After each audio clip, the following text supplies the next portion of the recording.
Salut les amis, j'espère que vous allez bien. Bienvenue pour cette nouvelle vidéo. Gros plaisir de vous retrouver. Aujourd'hui tout en particulier, aujourd'hui on va parler aux AI. Aujourd'hui je vais vous donner une de mes meilleures stratégies pour commencer à faire de l'argent tout de suite. Restez avec moi.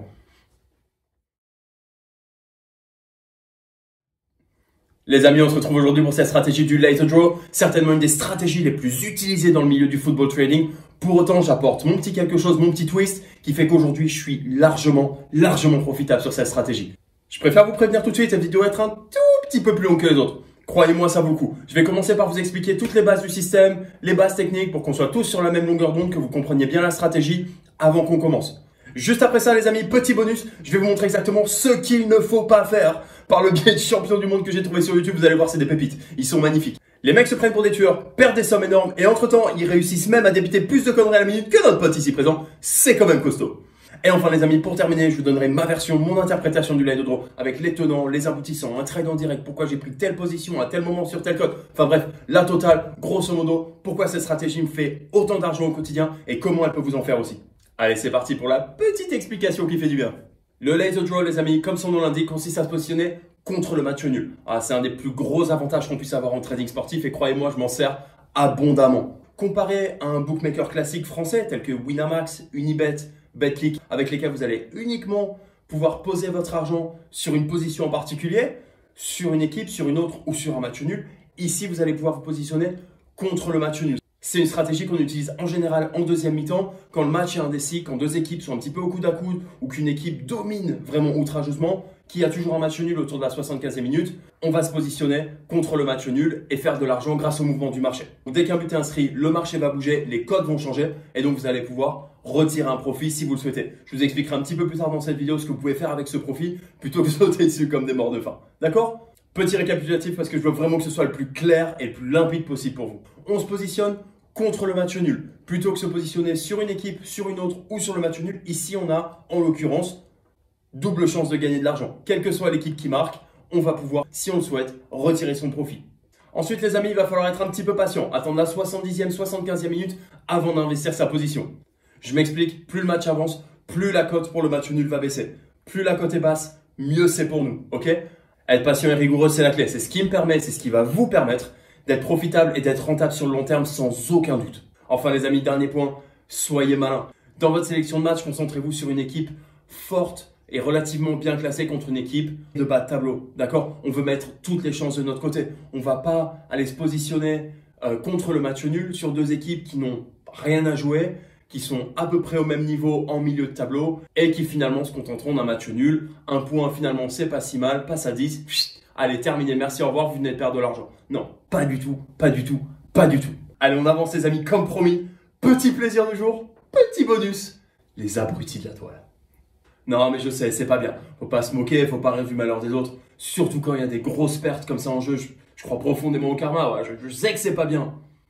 Mais quand t'es débile à ce point et que tu le mets sur internet, tu t'exposes à ce qu'un mec arrive et te dise « Tu es un abruti !» Bon, vous savez quoi, je vous laisse juger par vous-même.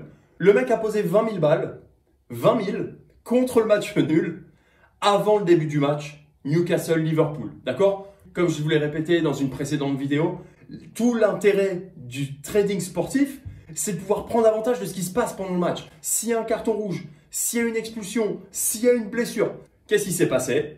0-0, terminé, merci, au revoir, tu viens de perdre 20 000 balles. Alors, c'est pas le fait de poser 20 000 qui me dérange en soi. En soi, très bien, félicitations, c'est magnifique. C'est le fait de poser 20 000 avec un profit maximum potentiel à 3 900 si Liverpool gagne. Si tu poses 20 000 pour gagner 50, je te dis bravo, c'est beau. Mais alors, poser 20 000 pour gagner 3 900 maximum, ça va absolument contre tous les principes du trading. C'est poser 1 pour faire 2, poser 1 pour faire 10. On s'en fout. Ne jamais risquer plus que son gain potentiel. Je suis désolé, ça me rend fou, je comprends pas. Je comprends pas. Le mec a perdu 42 000 cette semaine. 42 000, ça fait mal. Alors lui, il a terminé 2020 en beauté. Carton. Allez, passons maintenant à mon deuxième champion. Le trader s'est positionné à la mi-temps sur le match Valence-Barcelone contre le match nul. Une cote à 4,5.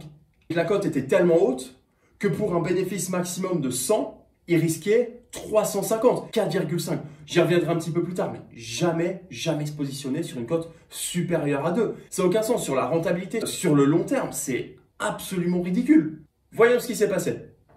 Après 5 minutes de jeu dans la deuxième mi-temps, 50e minute, but de Barcelone. Super, on se dit magnifique, félicitations, il y a un profit, ton trade est gagnant. Le problème, c'est que le but est arrivé tellement tôt dans le match que le marché s'attend à une réaction de Valence, qui en l'occurrence avait fait une très très bonne première mi-temps. Du coup, le profit est de 27 pounds. Qu'est-ce qu'il fait? Il le retire. Il a risqué 350 pour gagner 28. Je ne sais pas si vous vous rendez compte de la nullité absolue du trade. Mais quelque part, on peut se dire, il a quand même fait un profit. Son trade est gagnant. Et quand tu entends le mec parler dans la vidéo, tu as l'impression qu'il a inventé le feu. Ouais, Parce qu'un débutant va se dire, il y a eu un profit, super. Et c'est là que ça m'énerve, c'est là que ça me gêne. Donnez-moi 30 secondes, je vais vous expliquer pourquoi c'est pourri. Bienvenue les amis, il faut un petit peu d'arithmétique aujourd'hui. Non, sans déconner, je suis sûr que vous avez compris, je sorti la blouse, des lunettes, le tableau. Ah, je suis pas content, je suis pas content. Donnez-moi juste 30 secondes de votre temps pour m'assurer qu'un truc pareil, ça puisse jamais vous arriver.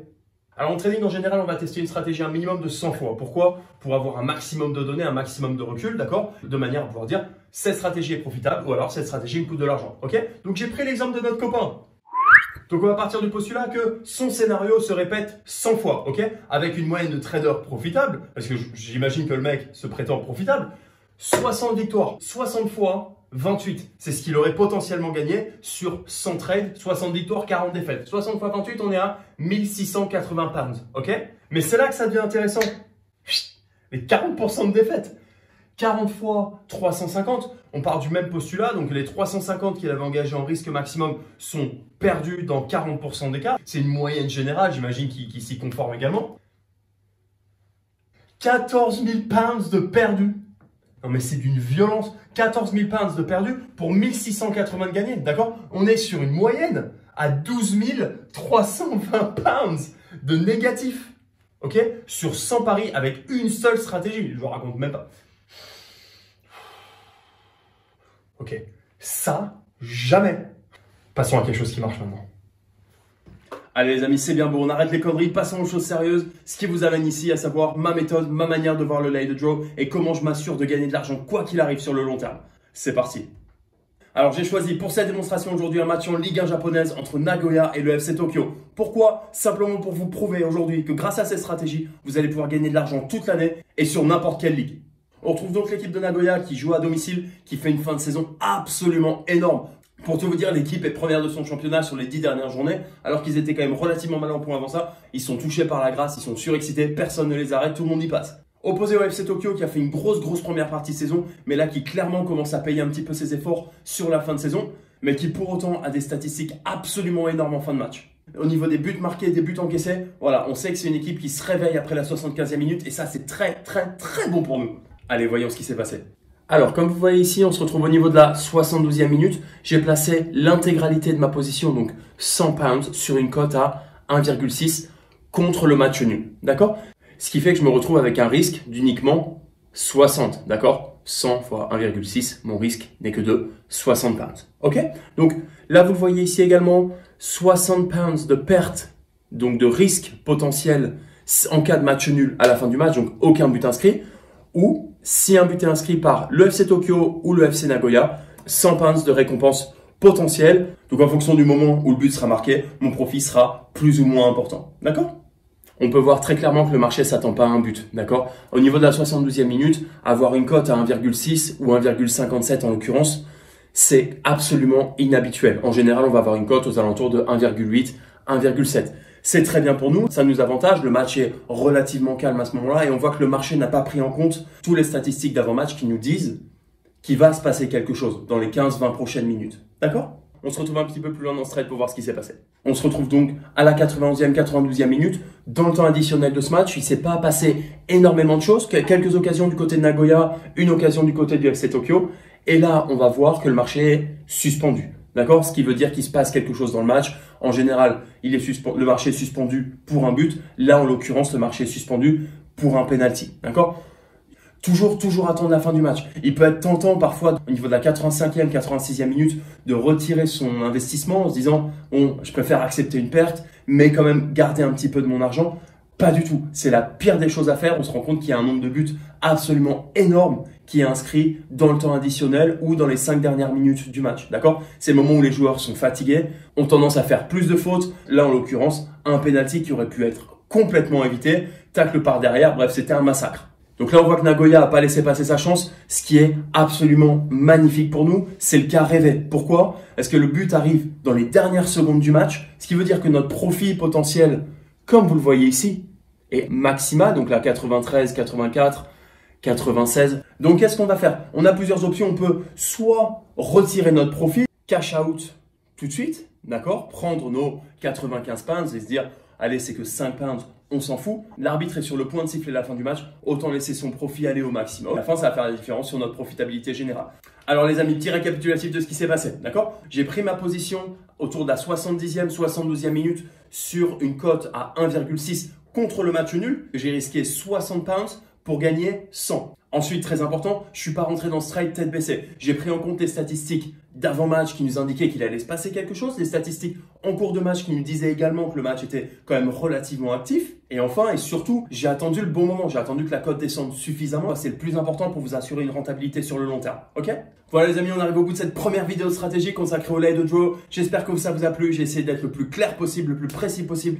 Évidemment, si vous avez la moindre interrogation, la moindre question, laissez-moi un petit message dans les commentaires. Je me ferai un plaisir de vous y répondre, je me ferai un plaisir de vous aider. Maintenant, si vous voulez aller un tout petit peu plus loin, n'hésitez pas à aller sur le site, télécharger les stratégies gratuites. Je vous ai laissé le lien dans la description. Et pour ma part, ça m'a fait énormément plaisir de vous parler aujourd'hui. On se retrouve très bientôt pour une nouvelle vidéo de stratégie. Prenez soin de vous, faites ce qui vous rend heureux. Faites de l'oseille.